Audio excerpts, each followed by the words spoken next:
Maza, Allah ya sa mu dace. Allah ya sa ya kawo wannan, ya kawo awareness muku bala'in da matan ku ke ciki. Suna cikin bala'i, suna cikin addu'a.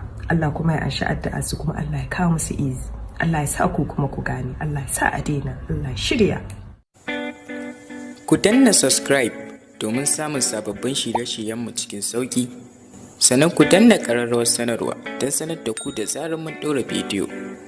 Mun gode.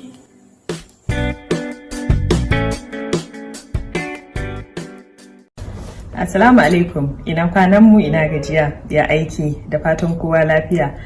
To bayan na yi video akan maza masu cheating on their wives, masu going around suna sleeping with other ladies, sai mutane da yawa we had conversations. Wasu were angry, wasu kuma suna jin haushi, wasu kuma suna mamakin yadda hakan zai yiwu, wasu suna cewa ba haka bane, wasu to dai very interesting conversations gaskiya. Wasu were hilarious, wasu were so like abun maganin ban tausayi, wani gwanin ban haushi, wani kuma abun ban mamaki.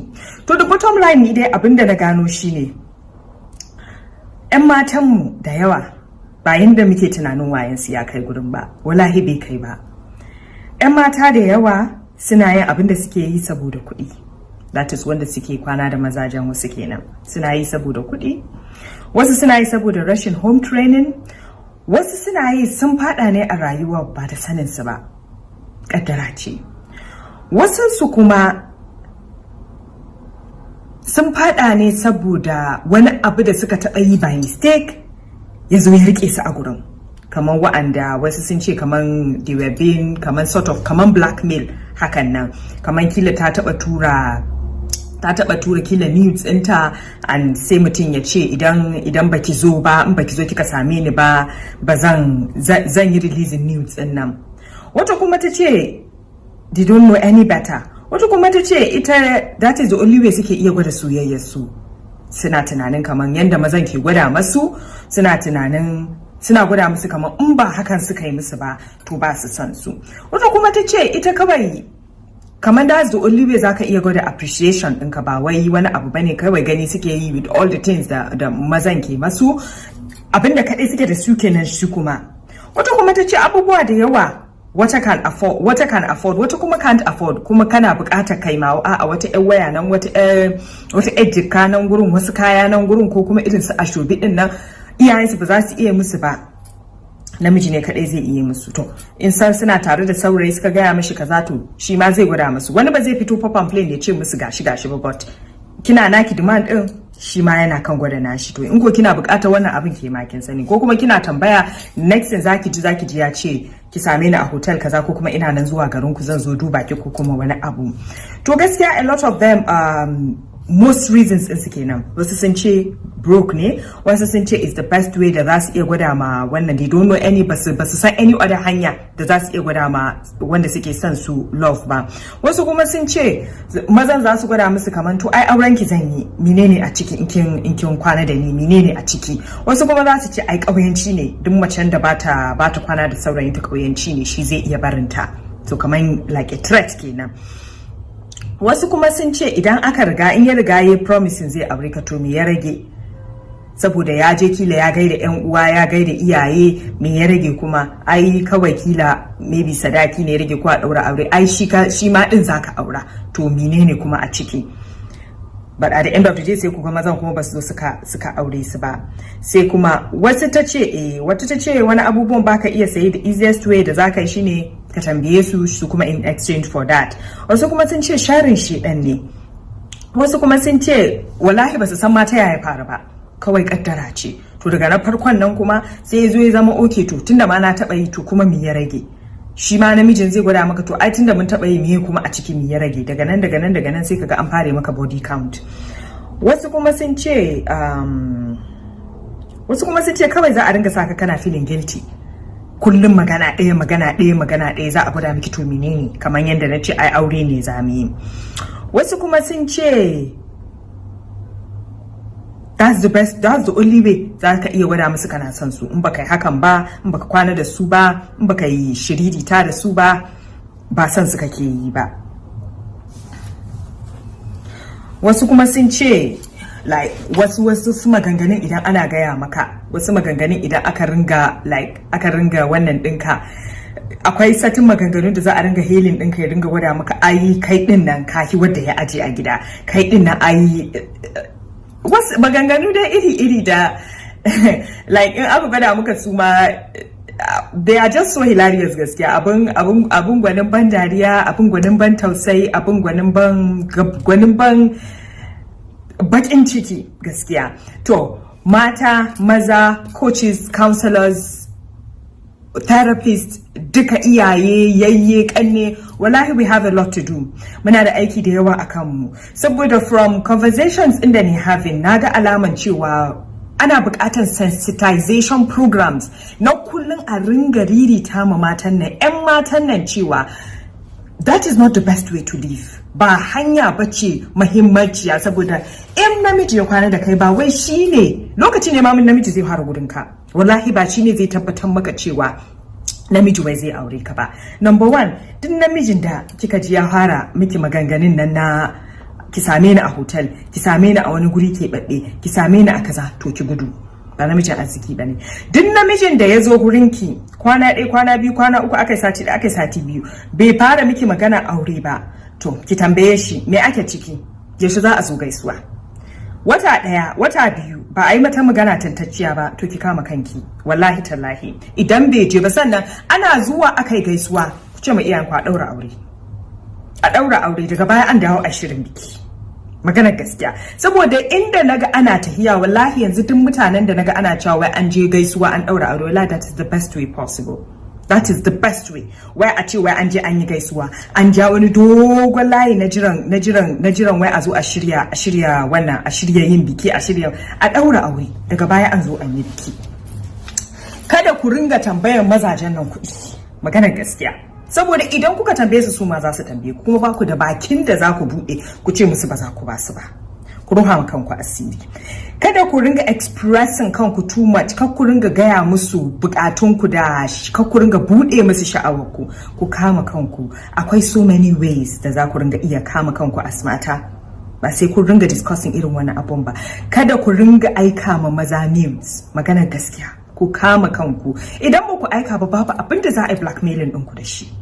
Magana gaskiya, mata ku bari. Allah ya sa a dace, Allah ya shirya. Zan samu in yi comprehensive video akan sensitization program na abubuwan da video kai, abubuwan da mata za su looking out for, sannan kuma abubuwan da bai kamata su yi da sauran maza ba. Abubuwan da you can't afford ku basu nan gaba, abubuwan da kuke sha'awa a gurin wani za ku zo ku sayi wanda ya yi ninkin ba ninkin in aka yi hakuri. In kuɗi kuke bukata, ku kama sana'a. Ku tambayi iyayenku, in iyayenku ba su iya affording, in har sai kun samu abin nan, ku yi sana'an da za ta ba ku wannan abin, ko kuma a hakura daga ƙarshe. Allah ya sa mu dace, Allah ya sa mu gane, Allah ya shirya mana zuri'a, Allah ya shirya mana zuri'a. Assalamu alaikum, ina kwana mu, ina gajiya, ya aiki, ya kwana biyu. So na yi wannan video zai kawo, na yi shi ne saboda ya kawo awareness zuwa ga maza masu cheating on iyalansu, maza masu fita waje su kwana da matan banza, maza masu cheating on iyalansu, maza masu barin abin da Allah ya halatta musu su je su lura da abin da Allah ya haramta musu. So abin da ya sa na ce zan yi video nan saboda a lot of my clients, a lot of mata da yawa da nake haduwa da su, idan ka tambaye su menene number one matsalan su, ko kuma ka je ƙasa kana binciken umul aba'isin abin da ke kawo musu problem din da suke going through, zaka ga cewa a ƙarƙashin shi magana ba ta wuce mazan su are cheating on them, mazan su suna fita waje, suna mu'amala da matan da ba nasu ba. So su matan nan yawancin su zaka ga sun ce su ba su da matsala in dai har suka san cewa kana ganin matan nan ne, ko kuma matan nan da kake bi kana da niyyar auren su ne. To wallahi da yawan su za su ce maka wallahi ba su da niyyar wani aure, ciriri ta ce kadai ake tahiya a yi. ɗaya daga cikin abin da ke ci musu tuwo a ƙwarya kenan. Su da yawa za su ce ni na gwammace da kishiyar waje gara ka kawo mani ita cikin gida, in san cewa halaliyar ka ce, in ma kishin za mu yi shi a cikin gida. Kishiyar waje as they said bala'i ce. Mata da suke aure irin wannan mazan suna cikin tashin hankali, suna cikin bala'i.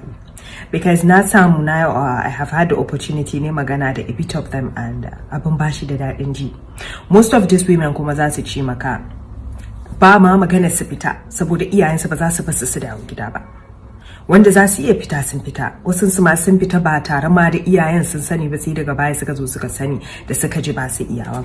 Akwai wata da ta ce mani ita kowane wata tana kan neman asibitin da za ta je ta yi HIV test saboda tana cikin tashin hankali, a kullum ba ta da kwanciyar hankali, kullum kan tana nan yana sujada tana roƙon Allah ya kawo mata ƙarshen wannan bala'i, ya kawo ma mijinta ƙarshen wannan bala'i.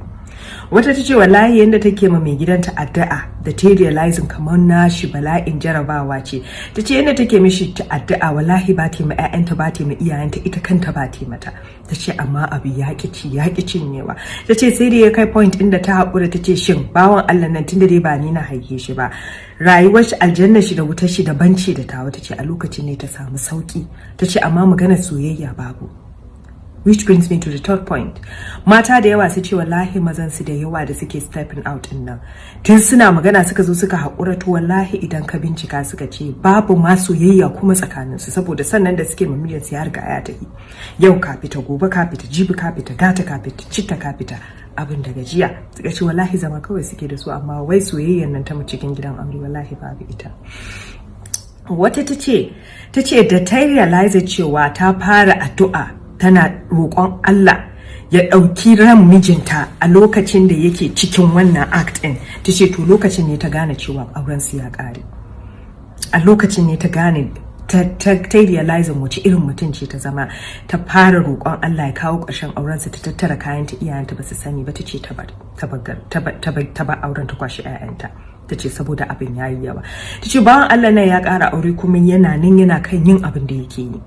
Wata ta ce tsananin kunya, duk inda ka shiga in aka haɗa maka 'yan mata 10 to aƙalla ba wadda za ta ce bata san kila a dai inda suke a cycle ɗinsu a garinsu. Ta ce to mata 2 ko 3 a cikinsu sun san mijinta, kuma kila aƙalla ɗaya daga cikinsu an yi alfasha da ita. Ta ce abin yana ci mata tuwo a ƙwarya, abin yana sa mata kunya. Take ba abin da take tsoro irin rayuwar da 'ya'yanta za su tashi su iske. Wata kuma ta ce ita da STDs, sexually transmitted diseases, ita da STDs kamar sun zama 5 and 6 ne. Ta ce kullum rana ta Allah tana kan treating wannan infection. Ta ce daga farko bata sani ba, sai daga baya likitanta ya fara mata tambayoyi, ta fara buɗe idanta, ta fara bincike, sannan ta gane ashe bawan Allah ne ke sa mata cuta. Ta ce gashi shi kafin ya manifestin jikin shi ya riga ya fito ita a jikinta. Ta ce treatment ne har ta zo ta koma tana shan na gargajiya, saboda shi kanshi likitan ya gaya mata cewa in ta ci gaba da sha antibiotics za su ba amfani jikinta saboda sanyi yawa, STDs in sanyi yawa. Ba ta da damu kuma barin gida saboda she is highly dependent on him. Iyayenta ba su yadda ma ta dawo gida ba za su rike ta ba ga ƴaƴa. To wallahi kaɗan kenan daga cikin abubuwa da bala'in da mata ke going through. Wasu sun ce babu ma soyayya. Wata ta ce maimakon ka je ka nemi matan waje, ka zo gida mu zo mu gyara aurenmu. Mu yi magana, mu zauna, mu gano menene ginshiƙin, menene ya ɓata auren nan tun daga farko. Amma kai ka tafi, ka je kana samun ease a waje, ni ka bani cikin gida in yi da raina. Abinda kai kake yi ni ba iya zan yi ba. Kila damar da kai Allah ya baka ta ƙara yin aure, ni Allah bai bani ba. To kama ƙara yin auren, yanda kila in ka ƙara yin auren, kila ita waccan matar za ta bi da kai ta gwada maka, ta gwada mana yanda ake gyaran auren, yanda mu ma za mu gyara namu. Ta ce abu ya ƙi ne ba. A yi auren an ƙi. A bar biye-biyen matan nan an ƙi. Dan Allah dan Annabi, maza a taimaka. Mata suna cikin kunci, matanku suna cikin tashin hankali. Wata ta ce wallahi idan matan nan ta zo garin nan, matar da yake gani wallahi ba su ƙara ganin mijinsu sai ranar da ta sa kafa ta bar garin nan. Wata ta ce baya ma catering for them gaba ɗaya sai matan waje. za ka ga yau an aika kati nan gobe an biya wannan hotel. Wata ta ce ita in tana sai da aka zo aka bani in ga ɗakin shi saboda receipt din ma a ringa yadda shi waje a'a sai an dawo da shi ko mantuwa ake sai a dawo da shi cikin gida. Ce karkashin gado ka akwai lokacin da tara receipt a wani box abin da ya kawo tashin hankali suke ne ce a bashirin mashi ɗaki kwata-kwata ba ta share ɗaki. Houseboy da ta cikin sati za a kira a zo a yi shara a rufe ɗaki ba ta shiga mashi ɗaki ba ta komai a ɗakin shi. Wata ta ce bala'in da take ciki saboda matan waje za a je waje a yi satisfying ɗinsa amma ta ce ita she can't remember when last mijinta ya sauke nauyin shi a kanta. Maza Allah ya sa mu dace, Allah ya sa ya kawo wannan, ya kawo awareness maku bala'in da matan ku ke ciki. Suna cikin bala'i, suna cikin addu'a, Allah kuma ya anshi addu'a su, kuma Allah ya kawo musu ease. Allah ya sa ku kuma ku gane, Allah ya sa a daina, Allah ya shirya. Ku danna subscribe domin samun sababbin shirye-shiryenmu cikin sauki. Sannan ku danna ƙararrawar sanarwa don sanar da ku da zarar mun ɗora bidiyo. Mun gode.